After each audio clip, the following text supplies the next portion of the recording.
Okay, good evening, everyone. Thank you for joining us tonight. I'm Chris Yurgelonis, Director of the Fort Lee Public Library, and we're here tonight for a panel in celebration of Fort Lee's third annual Fred Koromatsu Day of Civil Liberties and the Constitution. Fred Koromatsu made the brave decision at the age of 23 to challenge the policy of Japanese internment by refusing to abide by Executive Order 9066 in February 1942, that all Japanese Americans on the West Coast report to internment camps. I'm just letting some more people in, 1 second. Multitasking here. Okay. This was a fight he took all the way to the Supreme Court. A big thank you to Mayor Sokolich and the Council of Fort Lee in 2020, making January 30th recognized as the Fred T. Koromatsu Day of Civil Liberties and the Constitution. We are pleased to welcome back Tak Furumoto as our keynote speaker. Tak, who is a Fort Lee business owner and veteran, also presented for the library's panel on violence against Asian Americans in August, and most recently in December for his lecture on his family's experience in the Japanese internment camp. And I'm pausing 1 more minute to let a couple more people in here. Okay. We're also pleased to share messages from additional speakers who will be introduced later in the program. Tonight's program is part of the library's Equity, Diversity, and Inclusion series, which started back in October of 2020 with a seminar entitled How to Talk About Race. To date, we have offered 8 different programs that tackle tough social conversations, celebrate the diversity of our residents, and ensure that the historical experiences of our community are not forgotten. At the end of the presentation, I encourage the audience to post questions in the chat that Tak will be happy to answer. I'm now going to turn it over to our first distinguished guest, Mayor Mark Sokolich. Thank you, Chris. Good evening to everyone. So glad and grateful that you're participating in this. First of all, to Chris and the folks at the library, thank you for sponsoring these events, especially bringing attention to diversity. It's always something that Fort Lee has bragged about it being as it being one of our most important and crucial characteristics. Thank you in advance also to the Furumotos and in particular Tak, who's always taught us and told us and brought to everyone's attention more than really it should have been for a long, long time. But Fred and the Fred Kuramatsu story, I'm grateful to Tak because there was so many things about this story that I didn't even know, and I was enlightened. It's just an incredible, incredible life. The Supreme Court, upholding the lawsuit, requiring him to, or upholding, his contest of having to go to the camps back in the day, and then to find out many, many years later that there was so much information that was held back from the Supreme Court for them to make that decision. It's an incredible story. And it's a story about persistence. It's a story about love of country. And really, it's a story about the pursuit of truth. So I'm done talking about it in generality because I'm very excited to hear what Tak and the rest of our speakers have to talk about. But it's an important story that really needs to be told. And I'm very proud that Fort Lee is sponsoring this type of an event to get it out there. So thank you, everybody. Welcome. And I look forward to more of these types of events in the future. Thank you so much, Mark. We'd now like to welcome Dr. Karen Koromatsu, founder of the Fred T. Koromatsu Institute. Dr. Koromatsu, are you on the call? Okay, she may be. I know she has a very busy schedule, so I see her here on the call, but let us know, Dr. Kuramatsu, when you're back on and we'll let you speak. In the meantime, I'm going to play a recorded message from Koji Sato, president of the New York Japanese American Association. Just 1 moment, please.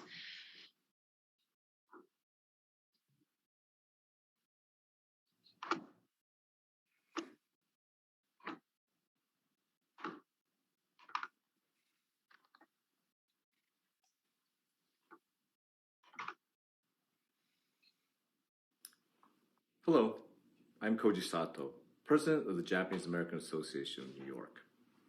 I'm very honored to have been asked to speak here today on the third Fred Koromatsu Day in Fort Lee, New Jersey. I would like to thank Tak and Carol Furumoto for their tireless work in keeping the legacy of Fred Koromatsu alive and making Fred Koromatsu Day a reality in New Jersey. The story of Fred Koromatsu is about standing up for one's rights, not only a constitutional right, but a basic right as a human being.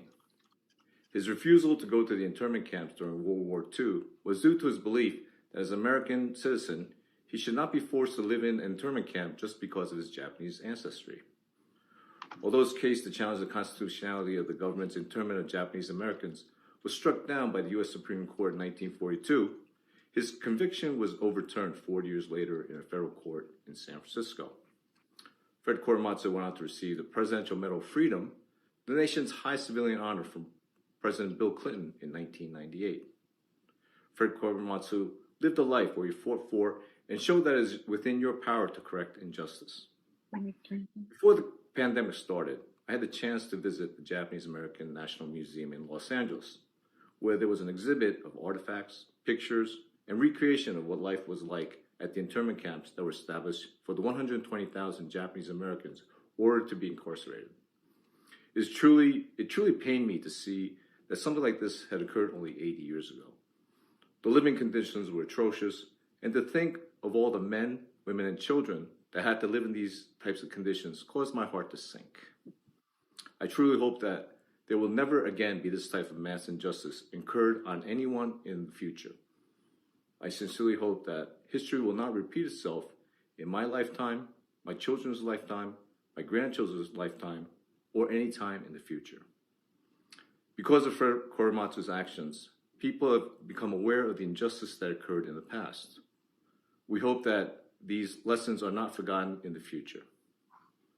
Thank you for your time and giving me this opportunity to speak. Okay, now Mrs. Caroline Furumoto will read a message by Mako Yoshioka, a local community leader. Thank you, Caroline. Okay.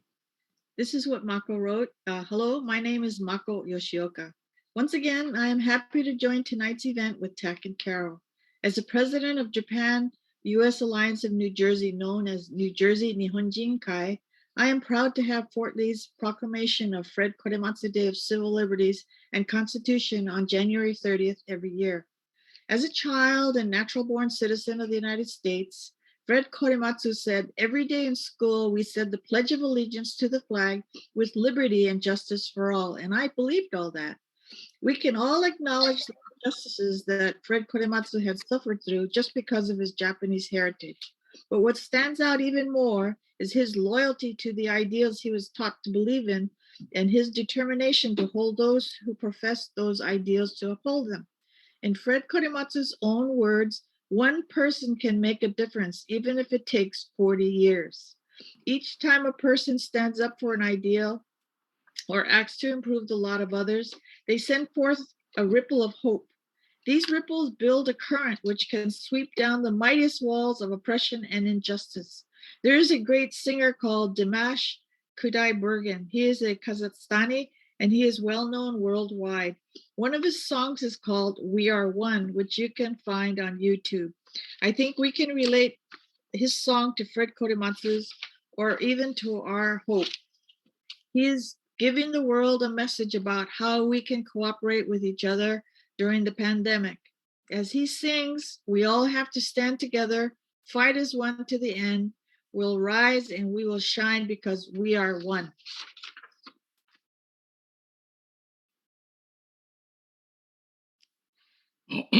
Chris, your voice is not on.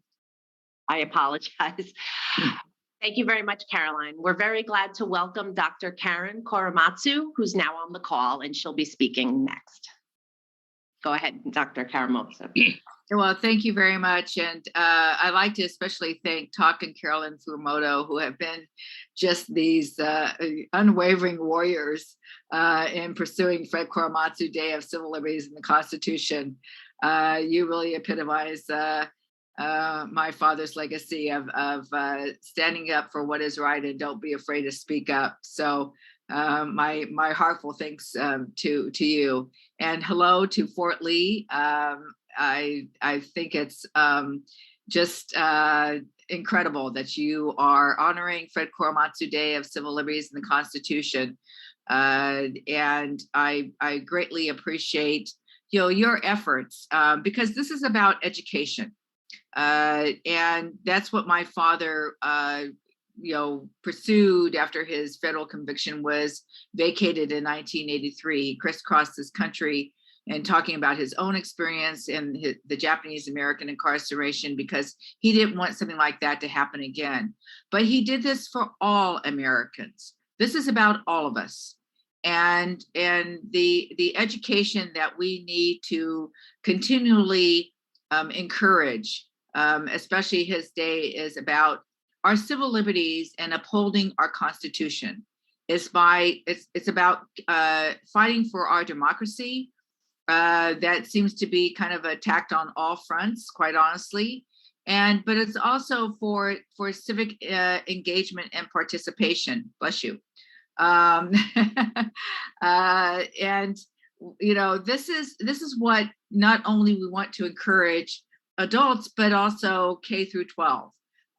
We want to create a country that they can be proud of, that they can participate in, that they learn how important it is to make a difference. My father's legacy is one to really be proud of as a positive role model. He was a very humble, quiet, generous, soft-spoken person, but he had deep beliefs that at the time of the Japanese American incarceration or Executive Order 9066, that the government was wrong and he was right. It wasn't complicated. Sometimes we make issues very complicated, and they don't need to be. So even the Roosevelt Institute, who honored my father posthumously this year with a Four Freedoms Award that I accepted on his behalf, even their work is to continue to right any wrongs, to bring focus to these issues, and to make sure that we understand our history, because our history is present. Our history is a part of us now. Our history is all those issues that we need to focus on to make a difference and continually fight to uphold our rights as American citizens. That we need to participate in our democracy by supporting elected officials on a local level, community level, state and national, right? And to understand the issues. And we want to instill that into our young people so that they can help fight the battles. I mean, I hate to admit this, but I'm part of the baby boomer generation. We didn't do a very good job because now we're into a climate control mess, and we're leaving it to the next generation to deal with those issues. But we need to give them the tools to work with, and to give them positive role models. That's, of course, I'm a little prejudiced because it's my daddy, but yeah, I'm very fortunate that he was a role model for me, and why he's such a positive role model for everyone, no matter what their race, ethnicity, religion, gender, age, because I now used to crisscross this country, hope to be with you sometime in person. But before the pandemic, about 90,000 miles a year is what I used to do. And to kind of instill in the hearts and minds of all of us that that one person, as Carolyn said, can make a difference, and so can you. Because my father did this in the face of adversity. When he disobeyed the military orders in 1942, he was ostracized and vilified by his own Japanese American community. Not even his family supported him.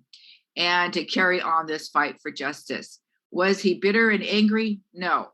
Did he blame anyone? No. He just believed in the principles, moral principles of right and wrong, and he treated everyone like he wanted to be treated. See, it's not complicated. It's about remembering what our moral principles are, what our goals are for all of us need to be, because we all want to protect and help grow our families, to protect and grow our communities, our state, and this nation. And that's why it takes all of us. We need to be the solution and not the problem. That's what my father believed.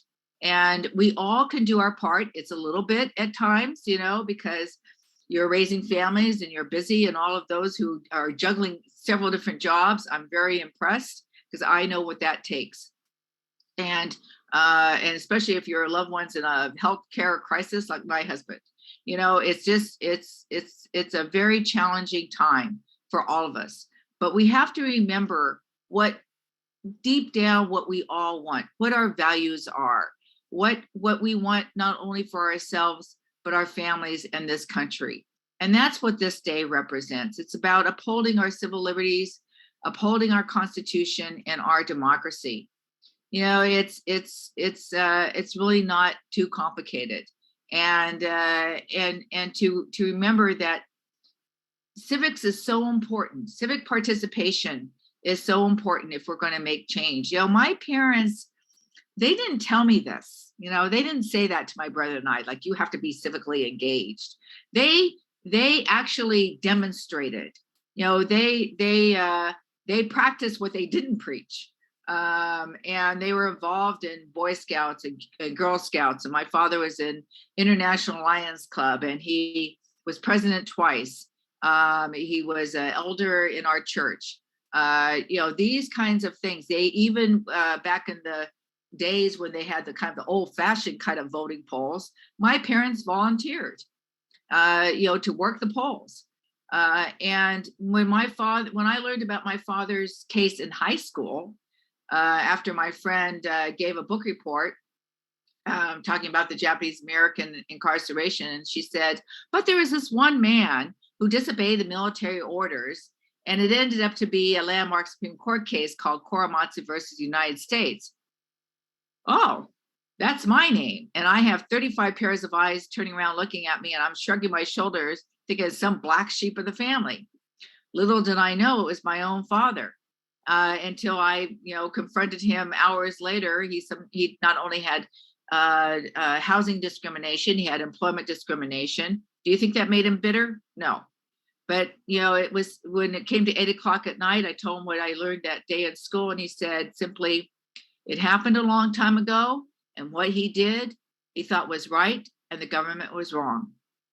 And I didn't know all those years, because it took almost 40 years for him to see justice, that he never gave up hope that someday he could reopen up his Supreme Court case, but he didn't know how to do that because the lawyers were expensive. And he didn't, it's not like he knew a few at church, but it's not like you're going to go in front of them and say, by the way, I have a federal prison record, and would you help me to reopen my Supreme Court case? Doesn't work that way.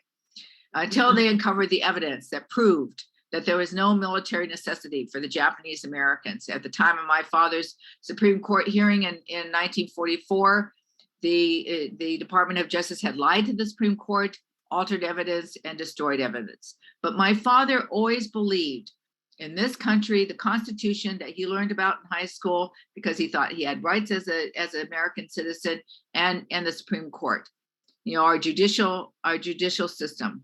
He always believed in that, even though he was so totally disappointed when he was ruled against him. But now we have Fred Koromatsu Day of Civil Liberties in the Constitution. The state of California was the first one, signed by a Republican Governor Schwarzenegger. The Commonwealth of Virginia has a Fred Koromatsu Day of Civil Liberties Constitution. New York City, Florida, was the power of the pen and students, because the students wrote letters in the 7th grade studying civics to their local state senator because they wanted a Fred Koromatsu Day of Civil Liberties in the Constitution. They wrote their senator, and he created a bill. Remember the cartoon, How to Create a Bill? Well, it worked. And so he created the bill. It was passed in the Senate. This is several years ago. Had a colleague in the House take the bill. It was passed. And because of the power of the pen and students, we have Fred Kuramatsu Day of civil liberties and the Constitution in the state of Florida. And in fact, I just came from a meeting, a ceremony with Governor Ducey in Arizona, who believed that the incarceration was wrong, that we realizes the divide that we have in this country, and it was important to sign this legislative bill for his state of now it's official, of Fred Koromatsu Day of Civil Liberties and the Constitution in perpetuity. It's recognized, doesn't cost any money at this point. We're doing this at local levels. It doesn't cost anything. We just want education to be acknowledged by the governor and the superintendent of public instruction. And the rest is, we support teachers and educators. I work nationally to make sure that this kind of curriculum is in the schools.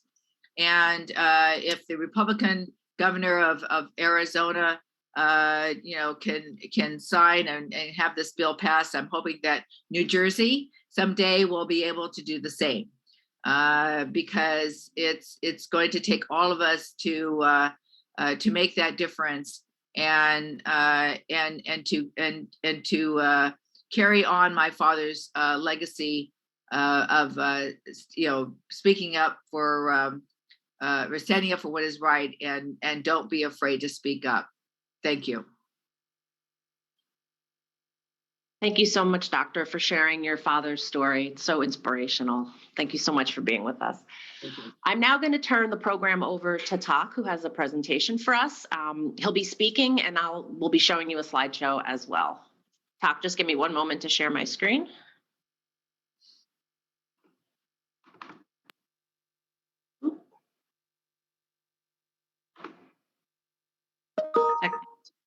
One moment here.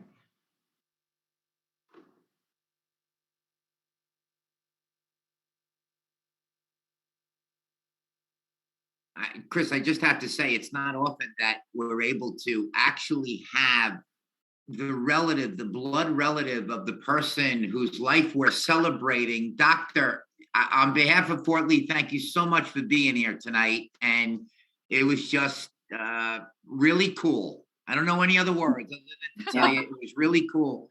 Getting your perception of this, and then in high school to now hear your name. Oh my gosh, your father. I didn't hear you use the word, but I'm pretty sure your father was probably also one of the most humble people you've ever, right? Yeah. I mean, right. You would think that's all he would talk about while you were growing up, yet it took your high school classmate who did a book report. Hey, Dad, what's going on with the Supreme Court case stuff? So thank you so much for sharing that. That was great. Thank you. Okay, sorry, Tom, we're ready for you. I had to get that in there. Thank you, Mark. Okay, Chris, is it okay to start? Yes, go ahead. Okay. Before I start my speech, you're probably wondering, where's my wife sitting next to me today? Well, 50 years ago, she and I came to Fort Lee. That was a time when I came back from service in Vietnam with a serious case of PTSD and exposure to Agent Orange. She had nursed me through, and I couldn't hold a job. And every place I went, because of the PTSD, I was terminated. And this led to starting our Furumoto Realty, which is in existence in Fort Lee for over 48 years now. And I want to thank Fort Lee for embracing us when we had such a hard time, but really appreciate it. And happens that we got married almost 50 years ago on Fred Kuramatsu Day, January 30th. We got married in 1972. So 3 days away for 50 years. Now, she had nursed me and supported me. Without her, I might be in New York City being homeless today. But I just wanted to mention that before I make my speech today. And I want to thank her. Well, I want to thank Mayor. And I known Mayor since he was in high school. His brother and I worked together, and he's really a fearless leader. By that, I remember the bridge gate, and also this Fred Kuramatsu Day. And I spoke to him in the mayor and council. This is the only place I know of that approved the Fred Kuramatsu Day of Civil Liberties and Constitution overnight. That was January 16, 1920. This is our third year. And the mayor, thank you ever so much. And I really, really appreciate your leadership here. Thank you. Please. And to Welcome. Karen Koromatsu, thank you so much for sharing about your father. I was gonna talk about Fred Koromatsu, but you said it all. So I'm gonna get into a 80th year anniversary of the Executive Order 9066, where Fred Kuramatsu decided to defy disorder and chose federal prison. Not too many people could do this. And today, so number one slide, keep this slide on. This is a proclamation that Fort Lee, Borough of Fort Lee wrote a little over 2 years ago. Okay, I'm gonna talk about our experience, our family experience, what happened. What is Executive Order 9066? Yeah, next one, please, Chris. Yeah, I would like to read. This is in a nutshell what Executive Order 9066 was about. I received this in October 1st of 1993. Let me just read this because this is very crucial today's presentation. Over 50 years ago, the United States government unjustly in turn evacuated or relocated you and many other Japanese Americans. Today, on behalf of your fellow Americans, I offer sincere apology to you for the actions that unfairly denied Japanese Americans and their families fundamental liberties during World War II. In passing the Civil Liberties Act of 1988, we acknowledge the wrongs of the past and offer redress to those who endure such grave injustice. In retrospect, we understand the nation's actions were rooted deeply in racial prejudice, wartime hysteria, and lack of a. We must learn from the past and dedicate ourselves as a nation to renewing the spirit of equality and the love of freedom. Together, we can guarantee a future with liberty and justice for all. You and your family have my best wishes for the future. Bill.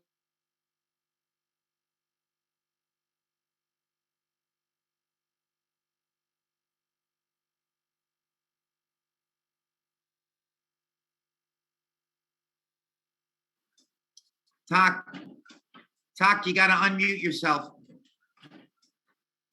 Tak, you're muted.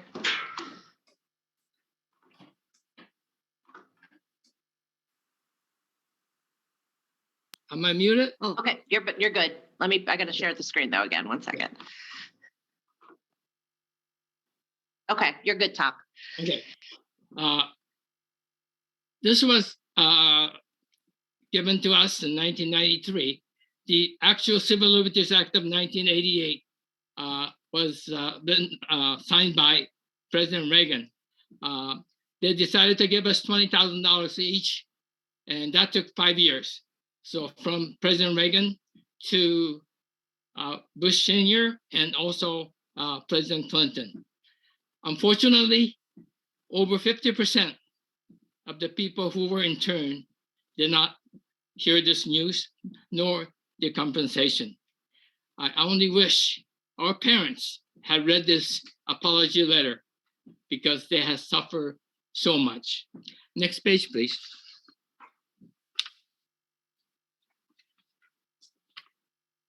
Now, what led to Civil Liberties Act of 1988? In 1978, Aiko Herzak Yoshinaga.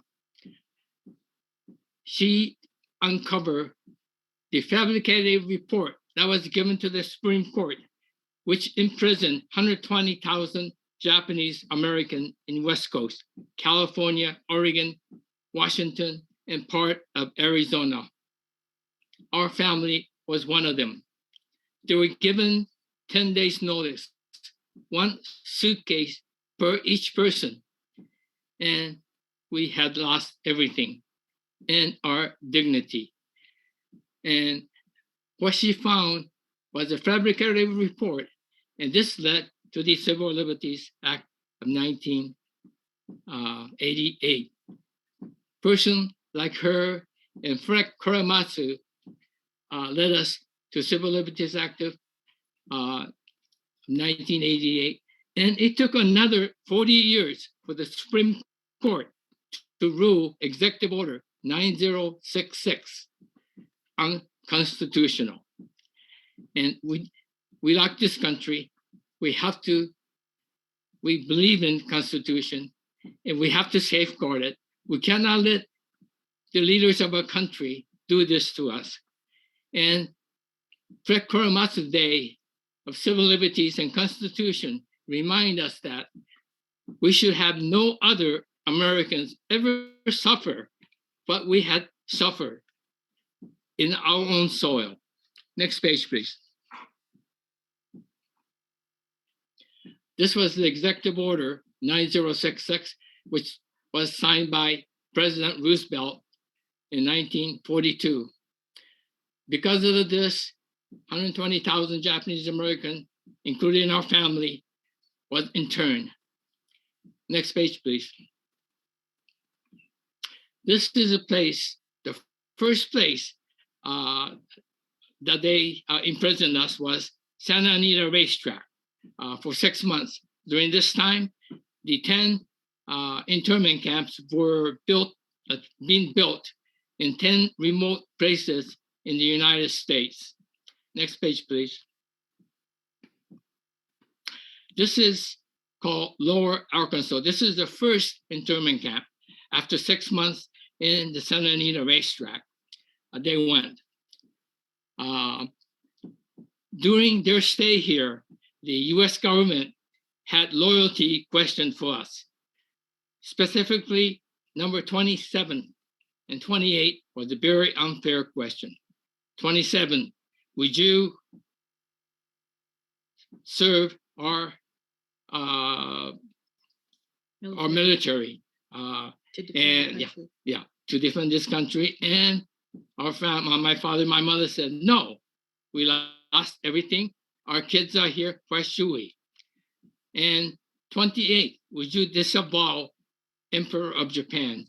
At that time, we had my father's parents in Hiroshima, Japan, as did my mother in Hiroshima, Japan, very close to the atomic bomb. And so we were transferred to the next place, the segregated camp. Next page, please. This is called Turtle Lake Segregation Camp. This is where I was born. Many people ask, did they have a sentry with rifle or machine gun? Yes, they had the machine gun facing us. They had the rifle. In fact, May of 1944, they had shot young Japanese American who was Charlie to the work. So he was trying to catch a truck, and he got shot behind his back. And the guard was not sentenced at all. But okay, next page, please. Well, this is my picture when I was born. This, the one on the right is a passport picture. We decided to go back to Japan, and my mother, her citizenship was taken away. And once we were in Japan, we couldn't come back to this country. But it took us 4 years, from 1952 to 1956, when my sister turned 21, to recall everybody back because she had the American citizenship. And for the kids, the American citizenship was not taken away from us. Next page. This was the last picture we took in Turtle Lake Camp. This is the first family picture we took in Turtle Lake Camp. Okay, next page, please. Now, reason why I'm showing this picture, this was a postal stamp that was unveiled June 3rd of last year, 1921. Now, these Japanese American soldiers during the World War II, despite the fact that their families were locked up in a camp, they volunteered to serve the United States Army. And they became the most decorated unit in the entire history of the United States. Like Fred Korematsu, we like America. This is patriotism. I myself volunteered, decorated, I came back with PTSD, but I'm very proud. So a lot of us are very proud to be an American, and we must safeguard our Constitution so we have a better place to live. Next page, please. Now, this has nothing to do with Executive Order 9066. Back in late 1980s and 1990s, there were Japanese bashing when they bought Rockefeller Center, they bought Pebble Beach Golf Course. There was a amount of jealousy. And I think the mass media kind of overplayed it. And there was hate crime all over the place. In fact, not the Japanese, but the Chinese young man was battered across his head by a bat. He died. They thought he was Japanese. This was our second hate crime that we faced in this country. The first was the Executive Order 9066. The Japanese bashing was back in 1980s, 92. Also, we have the current hate crime. These are due to decision-making by our political leaders. This should not happen.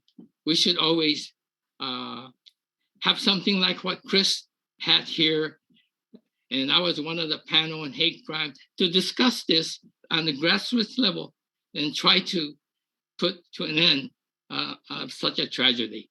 Next page, please.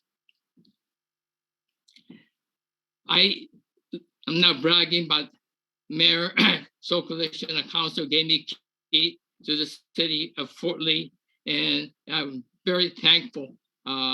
Despite the fact that we had all kinds of problems, Japanese Americans were discriminated. I came back with a PTSD, and my wife and I somehow we made it. In 3 more days, we'll be married 50 years. This is a story, but in closing, what I'd like to say is that we should educate, like Karen said. We should legislate, and also we should have grassroots events like this so that we can talk about it and safeguard our Constitution. And I'm looking forward to all the questions that you have, and I'd like to hear your comments, especially would you do what Furumoto Day, defy the U.S. government? What do you think of what we faced? How do you feel if you were faced with a situation like that? What would you do so that no other American can, face the plight that we had done? Thank you very much. Thank you, Tak. We'll now open up the question and answer portion of the program. You could put your question in the chat and then I will read them to Tak, and your comments as well. We'll give people a few minutes. I want to congratulate you on your 50th wedding anniversary, Caroline and Tak. Congratulations. I don't know how we did it. I didn't know that you were married on my father's birthday. Yeah. Yes. Yeah. January 30th. That's ironic. They didn't. Congratulations. That's so special. Thank you. I sent her back to LA so many times. She came back. She never supported me. and started our Furumoto Realty Company.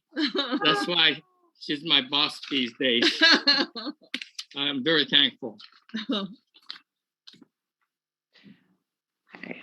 Well, we're just waiting for people to enter some questions. And talk, if while we're waiting, don't be too bashful about talking about Furumoto Realty, because for those of you from Fort Lee know that Furumoto Realty set the pace here for many, many, many years on talk. You must have inspired, including my brother, probably over 100 men and women to go into real estate brokerage, and you taught them from an early age on what to do, how to do it honestly, and you've really spawned more careers than just about anybody I could think of.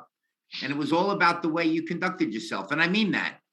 Well, I thank you, but I think the fact that the community of Fort Lee had embraced us, and I happened to be in the right place at the right time, and also I met the right person, such as my wife and my father, who was only a migrant farmer and only had 8th grade education. He attended segregated school in Sacramento and Florence. A lot of people don't know the Japanese American went to segregated school just like a blacks did in 1920s. Wow. But all these things is because the community of Fort Lee, and we have a great leadership in Mayor Sokolich. Thank you very much. Thank you. Thank you. Thank you.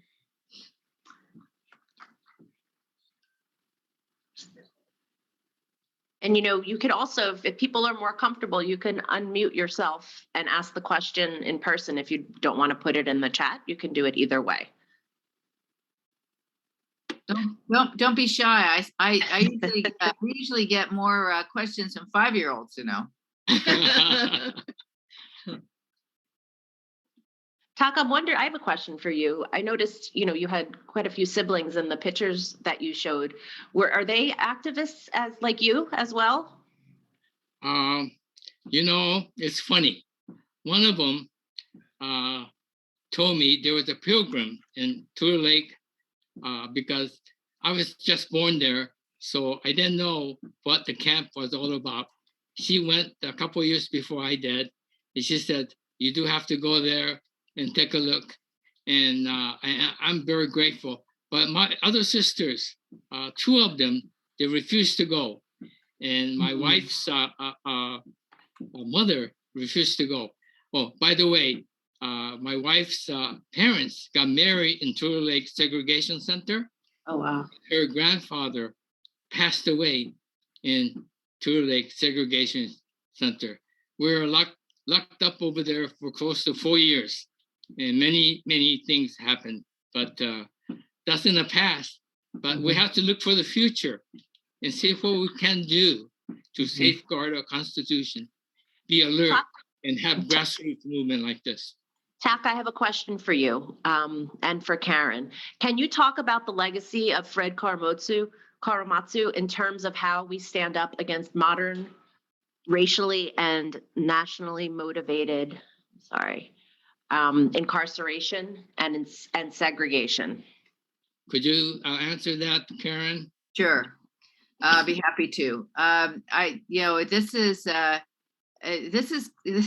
is actually so painful because here we are, 80 years after the executive order 9066 was issued, and we're still addressing these problems. And I think, certainly in incarceration now, especially for African Americans, is in prisons is such a big issue. This is why education is so important, about learning about our history, because our history is present. And these issues may change from ethnicity to ethnicity, but the problems seem to be still the same because we haven't learned from our past. And about racially profiling. I don't care what ethnicity you are, even for whites, because white Caucasians, they get kind of pigeonholed also, and people are afraid that they're going to get blamed, for some of the problems of the past. This is not about blaming. My father never blamed anyone. That's truly amazing. He never blamed anyone. He didn't say, oh, the bad things about the government or bad things about the people. The mayor is right. He was a very humble person. And it was a matter of moral principles of what was right and his stand for justice, and the government was wrong. And the way that we make change is to do this collectively, to address these problems head on. That, we do have a problem, that especially, kind of incarceration in our prisons and that kind of racial profiling that's happening now. Segregation and of different groups. I always say, get out of our silos. Let's work together to make these changes. There's no magic formula. There's no like, oh, now everything's good. It doesn't happen that way. And the mayor and all of you know that, because it takes all of us. It takes purposeful conversations to say, okay, these are the issues that we need to work on. Even when you disagree, you can agree to disagree, find the common ground, just talk about what you all agree upon first. You want safety for your families, you want safety for your community, whatever the issue is, you can bring it down to those basics and go from there. And you're not going to always agree. You can agree to disagree, but you can work these problems out.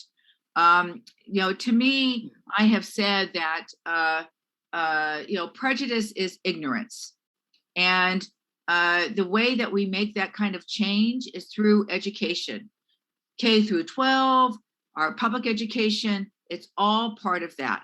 And it's, we always put kind of education, that term, at the bottom of the list. Oh yeah. Well, we all agree about that. Oh yeah. But no, this is not a throwaway kind of opportunity to make change. You have to be purposeful and to work together and to appreciate each other's differences, and if nothing else, respect for each other, so that we can work together.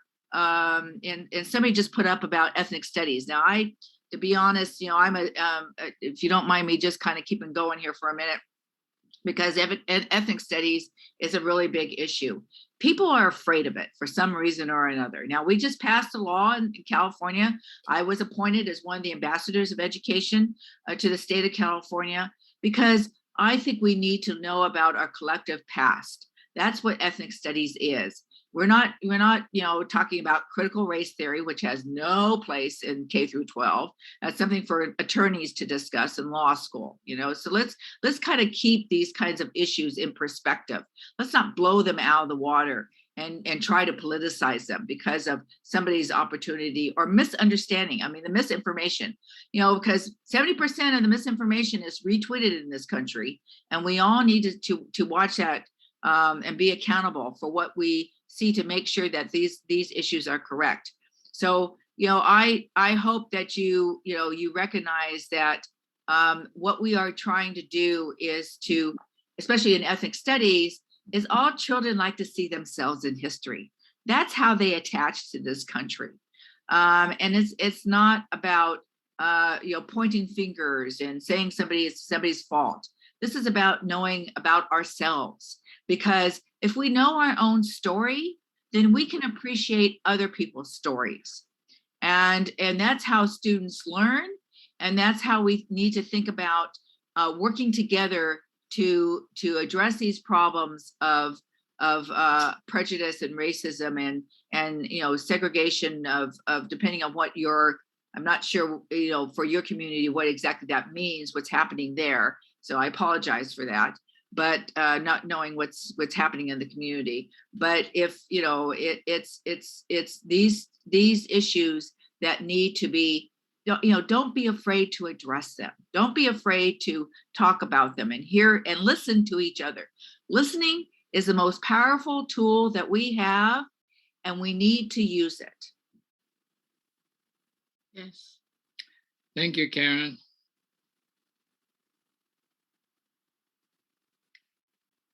Chris, any questions? Good evening, Furumoto-san, Hi, how are you? this is Keiko Tsuyama. I'm a journalist, Japan-born journalist, based in New York City for 18 years. And I came here, the United States in 2003. And, by then, even, I've been, have like a decades of journalist experience. I didn't know about the what happened to Japanese American people in the United States during the war.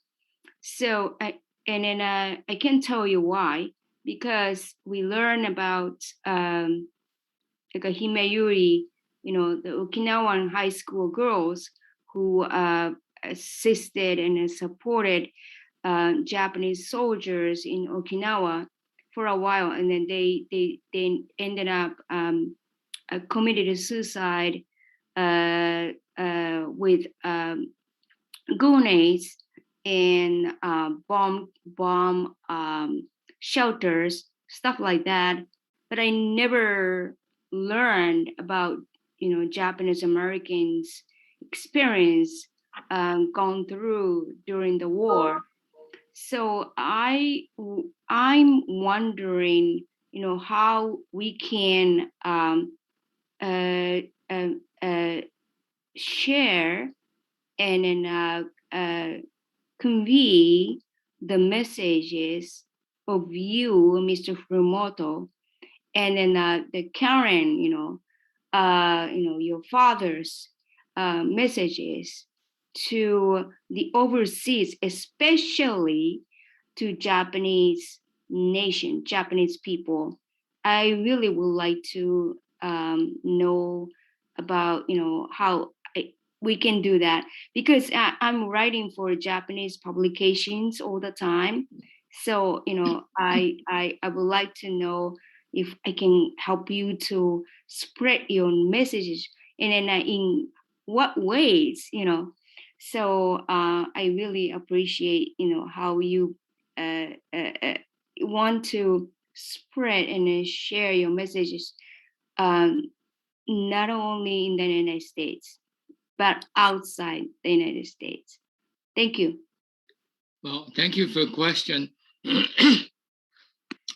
For the American community, I have opportunity to lecture at different colleges and high school in different organizations, and telling about our family experience.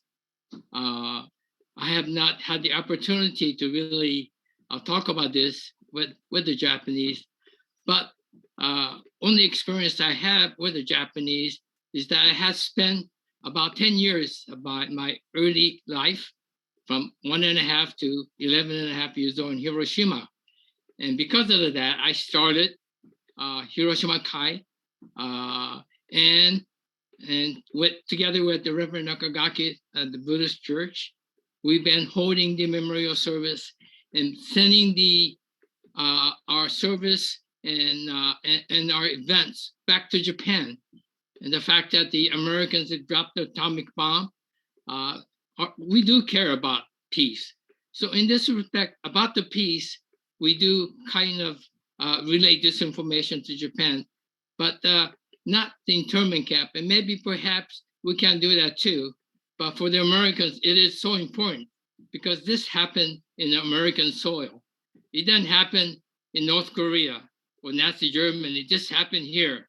So I like to make sure people do understand this did exist.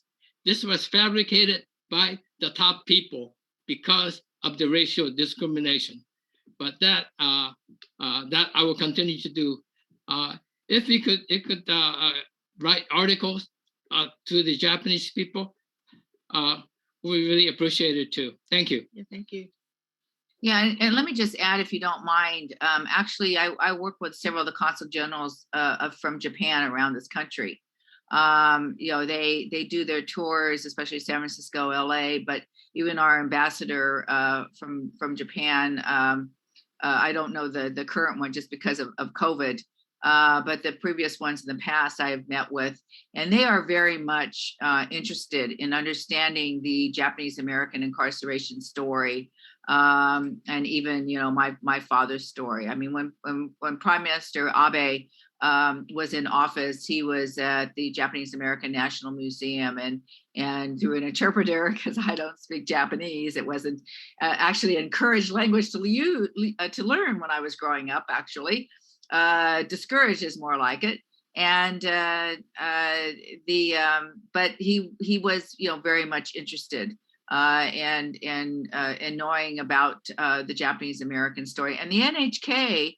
In Japan, the big television communication station has done, I know, several different programs on my father, on the incarceration. So I know it's out there. I get interviews from time to time from other journalists. So there is an effort to get the story out there. I didn't know actually until my very first trip to Japan, which was in 1983, there was such a big misunderstanding of Japanese Americans. I mean, actually, they almost looked at Japanese Americans as traitors, because they had left the country for one reason or another.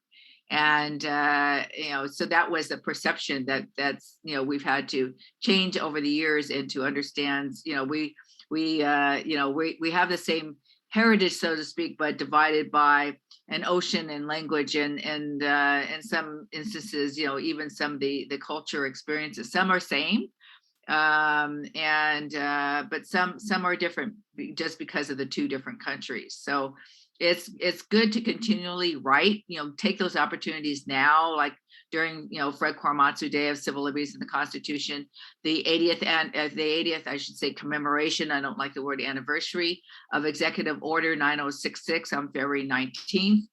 In Asian American Pacific Islander Native Hawaiian month of May. So those opportunities are good to focus on that kind of story. And then what I do is always I do some type of keynote speech, even in Constitution Day in September 17th. So there's ways of getting this story out there, that we need more journalists who are actually writing the correct information, not misinformation. And interviewing people, like Talk and like Carolyn is a good way to do it as well. Thank you very much, Karen and Mr. Furumoto.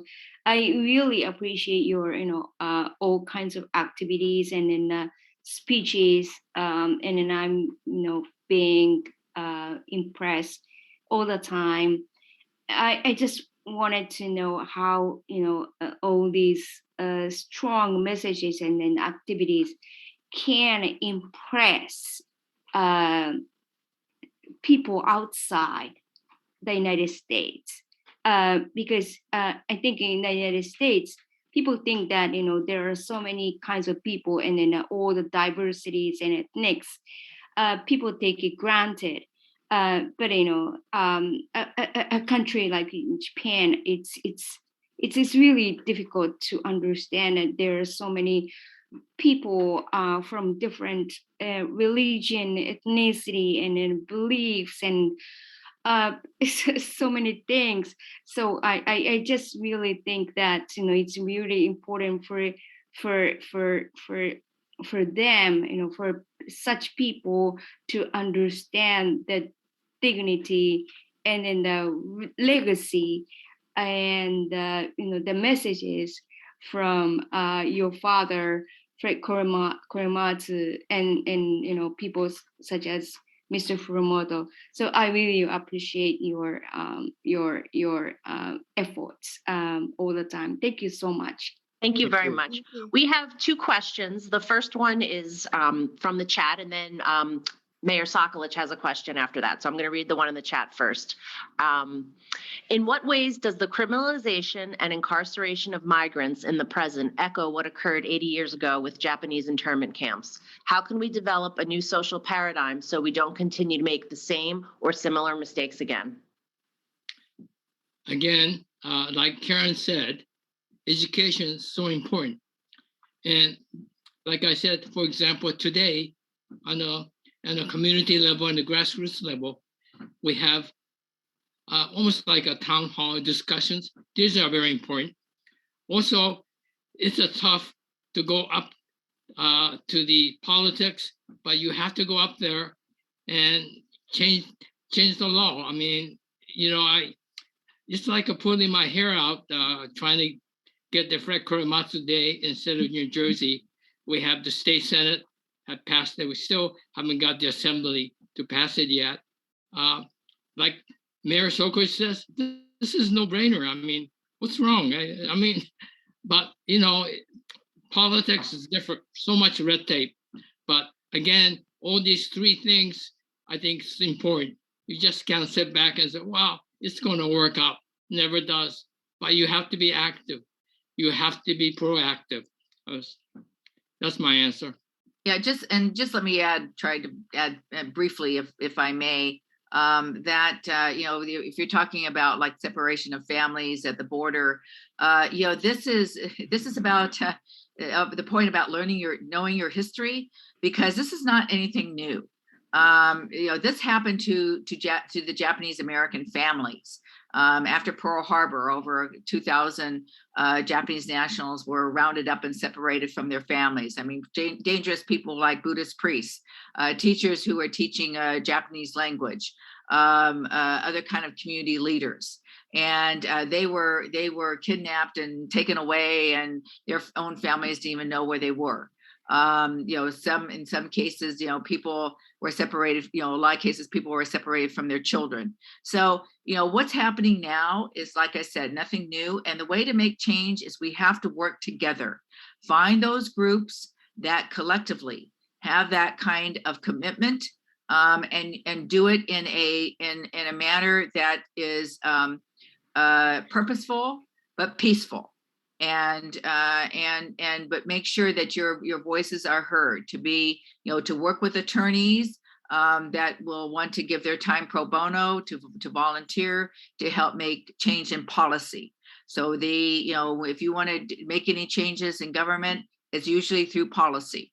And that's why, even learning about civics in schools and learning about policy is so important. It's just not something that's supposed to be somebody else's responsibility. It's somebody else's problem. No, it's all of our problems. Like I said, be part of the solution and not the problem. And don't think that someone else is going to do it, and to work collectively together. Find those people that have the same belief and cause as you do, where you want to take on a certain challenge, and go from there. Find the elected officials that can help you, support your work. I mean, working with the city council, working with your mayor, working with your governors, your governor, working, with your state representatives, depending upon what the issue is. And it's a responsibility. I mean, even the mayor has got the weight on his shoulders of having to worry about Fort Lee, worrying about all the other problems that may be crossing, his desk and come to him. But, a lot of times these problems are solved because he works with the community. He works with the city council, with the Board of Education, whatever it takes to address these problems and to work them out. It takes time, patience, and respect. Mayor Mark, do you have a question? So it's more than apparent that I'm the least smart in this entire group based on the questions that are being asked here, especially the last one. That was a phenomenal question. But I'm going to throw this out there because based on my own experiences, the prejudices and the discriminations, the most dangerous forms of it are not the obvious ones, not the ones that show their ugliness. You know who the enemy is, the guy that wears the swastika, or the guy that, or the person that for whatever reason destroys or ruins a church or what have you. It's the policy that's really, I think, what's most important, and it's ignorance of people that I think is most dangerous. And I think of the example that was in the news yesterday, Doc. They banned in some school districts that book. I believe it's called Mouse. I don't know if you heard the story. It's a children's book that teaches about the Holocaust. Now, I'm saying to myself, there are folks out there that are trying to prevent that knowledge to be out there, and these kids are now deprived of this history. And I think there's an analogy to be drawn. Really, it's about that education, and it's about the curriculum that's in our local public schools. And that's why I'm as proud as I am of the Fort Lee Public Library, because they take on these issues. And I'd love to see hundreds of people at these types of events. But I would just love to hear you speak to that ignorance factor, that wall that local governments put up, and really deprive these kids of that knowledge that they should have. Because with that knowledge and with that education, I think that's how you best fight this discrimination and these prejudices. At least that's my opinion. I absolutely agree with you, Mayor. I'm there supporting you. That's well said. But also to be aware of the microaggressions, because that's the kind of those underlining subtle comments that are maybe a prejudice or a racist remark, right? And people will not speak up to say, hey, you can't say that. That's not right. I think that's also part of our culture that we need to purposely address and change. But it takes us to speak up to say, yeah, what you're saying is wrong. Is not is disrespectful, or is prejudice. And why are you saying that? I mean, to ask the questions of why. Why does somebody say these things? I think a lot of it is insecurity. A lot of it is lack of education. A lot of it is which comes to the ignorance. And what are they afraid of? Why? That was one thing I thought of. Books. I mean, you're afraid to talk about the Holocaust. It happened. It's just I have to tell you, when I started traveling, I would go to the East Coast. And I would talk about, I would share the story, or I might meet somebody in an airport, that maybe I didn't even know me, and, why are you here? Or I'm meeting them in a lounge or something, just by accident, and talk about the Japanese American incarceration, in this country. Oh, that didn't happen. Oh, no, the government would never do that. I mean, that was like complete denial of people that were even, older than me, and saying, oh, that never happened.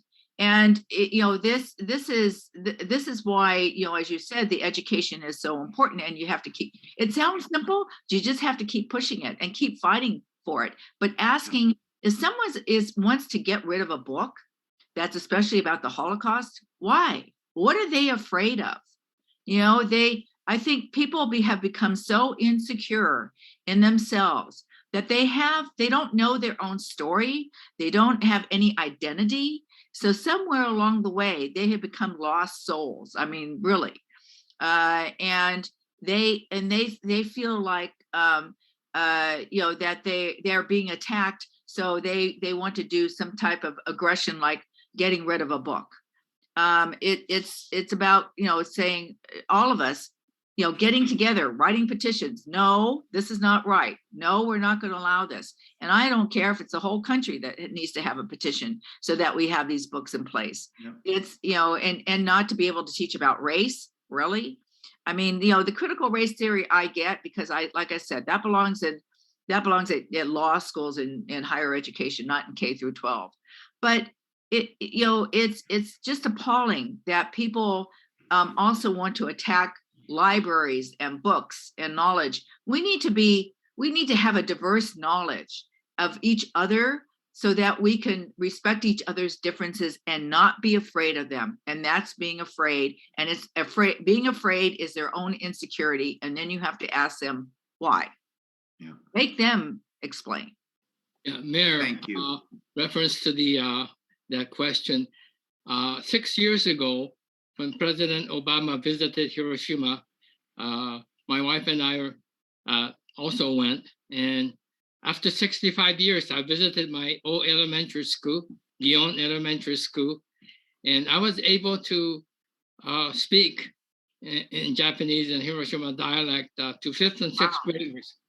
Now, in Hiroshima, they have so-called peace class, Heiwa Gakushu. And they learn about war, they learn about peace. I mean, I think this is so important, just like learning math and English. And we had a question afterwards. And the question was, what's peace? And very difficult question to ask kids. But this 5th grader said, Mr. Furumoto, you know, peace, I think adults think too seriously about it. It is so simple. It says, you say hello to kid next to you, you be friends with them. That is peace. Now, these things come from 5th, 6th graders learning the Heiwa Gakushu, which is peace class, about the war and the history about this. I think this is very important. I think the United States should have this. I don't know. It has a little bit deviate from your question, but I just kind of thought about this, the peace class. Thank you so much, Tak. I think that may be a really great way to end our presentation. I want to thank everyone for attending tonight, and everyone stayed on the call, so thank you. I want to thank Mayor Mark for once again participating. He's done so in the past. I'd like to thank Tak and Caroline, and of course, Dr. Karen Koromatsu. And the messages from the other presenters as well. I look forward to seeing everyone at future programs. And I just want to say that our equity, diversity, inclusion series in honor of Black History Month, we have 2 great programs coming up. I'm going to put the links in the chat. The first one is Tuesday, February 8th at 7 p.m. It's Jim Crow Geography, the Politic of Spatial Confinement and the Legacy of Health Injustice, presented by Dr. Norwood, professor and department head of sociology and criminology at Howard University.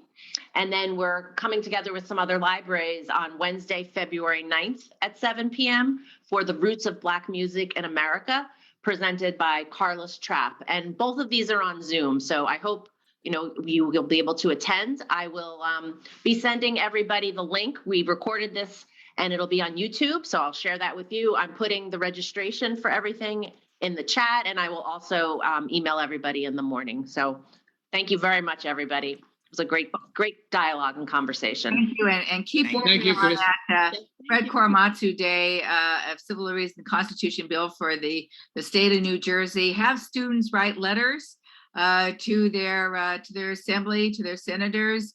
That works too. That's how the power of the pen and students created the day in the state of Florida. So it's about getting together and working together and making sure that your elected officials know how you feel. So thank you all for your efforts, and especially to Carolyn and Tak and the mayor.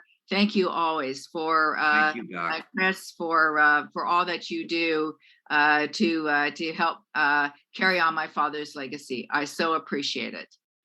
Thank you, Doc. Thank you, Chris, and happy anniversary, talking. Happy anniversary. Celebrate. I don't know how we did it. We did it. Thanks, Chris. Another great job. Thank you. Take care. Thanks, Chris. Be safe, everyone. Thank you, Chris. Thank you.